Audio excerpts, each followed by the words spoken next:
कर्ज जर का खूप वाढलेलं असेल तर मार्ग माणसाला सुचत नाहीत. कारण की पैसा ही गोष्ट अशी आहे की त्याच्याशिवाय जगामध्ये आपण काहीच करू शकत नाही. तर मग अशा वेळेला हे कर्ज कमी करण्यासाठी घरगुती स्वरूपाचा तुम्हाला उपाय देते आहे. कारण की उपाय करायचा म्हटला तरी पुन्हा पैसाच लागेल आणि मग तो पैसाच जर नाही आहे तर मग कसं करायचं. तर त्यासाठी घरगुती स्वरूपाचा हा उपाय आहे.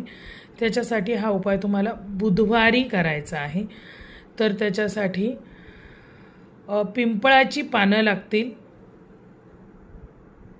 त्याच्यामध्ये तुम्हाला कुंकू लावून म्हणजे तुरटी घ्यायची आहे, तुरटीचा खडा, त्याला कुंकू लावायचा आहे आणि तो तुरटीचा खडा पिंपळाच्या पानामध्ये लपेटायचा आहे. एखाद्या दोऱ्याने त्याला बांधा, पांढऱ्या रंगाचा वगैरे दोरा घ्या, त्या दोऱ्यामध्ये त्याला तो बांधायचा आहे आणि त्यांना बांधताना असं मनामध्ये म्हणायचं आहे की माझ्यावरती जे काही कर्ज आहे ते कर्ज निघून जावं, कुठल्याही प्रकारचं कर्ज माझ्यावरती राहू नये म्हणून मी हा उपाय करत आहे.